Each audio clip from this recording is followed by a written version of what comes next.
हाय, hello, good morning. आज सकाळी आम्ही असा काहीसा नाश्ता केला होता आणि आम्ही ज्या हॉटेलमध्ये थांबलो होतो त्या हॉटेलचा हा डायनिंग स्पेस आहे. आणि यावेळी ट्रिपसाठी आमची सगळी फॅमिली आली आहे, म्हणजे माझ्या सासरकडची.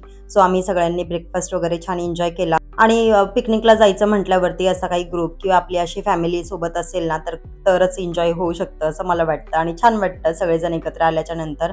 आता ब्रेकफास्ट वगैरे करून आम्ही फ्रेश व्हायच्या आधीच इथे स्विमिंग पूलमध्ये आलो होतो. आम्ही काय स्विमिंग पूलमध्ये उतरलो नाही, पण मुलांची अशी काही रील वगैरे काढायचं चाललं होतं. मुलांनी खूप छान एन्जॉय केलं होतं स्विमिंग पूलमध्ये. पाणी खूप थंड होतं, त्याच्यामुळे मी काही स्विमिंग पूलमध्ये उतरले नाही, पण बाजूला बसून छान एन्जॉय केलं होतं.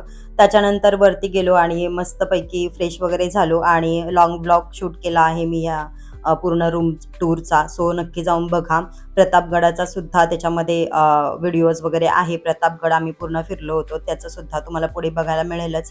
आता इथे फ्रेश वगैरे होऊन आम्ही खाली आलो होतो. सो खाली हॉटेलमध्येच असा गेम झोन वगैरे आहे, तर मुलांनी तिथे छान एन्जॉय वगैरे केलं. आम्ही सुद्धा छान टाइमपास वगैरे केला. त्याच्यानंतर आम्ही जेवायला गेलो. जेवणामध्ये अशा काही गोष्टी होत्या, छोले भटुरे, सॅलड, पापड वगैरे ह्या सगळ्या गोष्टी, डेझर्ट वगैरे होते. छान भरपेट खाल्ल्याच्या नंतर आम्ही गेलो प्रतापगडावरती आणि छान असा प्रतापगड आम्ही छान चढलो, उतरलो, छानपैकी एन्जॉय केला, फोटोशूट वगैरे केले.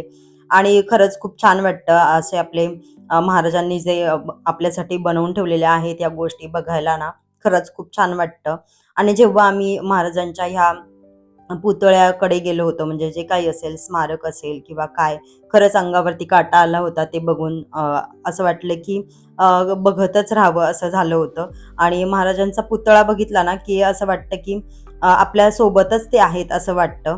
त्याच्यानंतर आम्ही ह्या बुरुजावरती गेलो होतो आणि असं वाटतं ना की ह्या म्हणजे अशा गड किल्ल्यांवरती गेलं की असं वाटतं की कधीतरी महाराजांनी इथे हात लावला असेल, कधीतरी चालले असतील, कधी इथे उभे राहिले असतील आणि त्याच जागेवरती आपल्याला आज हात लावायला मिळतोय किंवा त्यांचं दर्शन मिळतंय असं वाटतं. तर संध्याकाळी आम्ही गेलो होतो तिथल्याच लोकल मार्केटमध्ये. सो तिथे फिरलो वगैरे छानपैकी, थोडीफार शॉपिंग वगैरे केली. असं काही खूप असं काही स्पेशल असं काही नव्हतं इथे.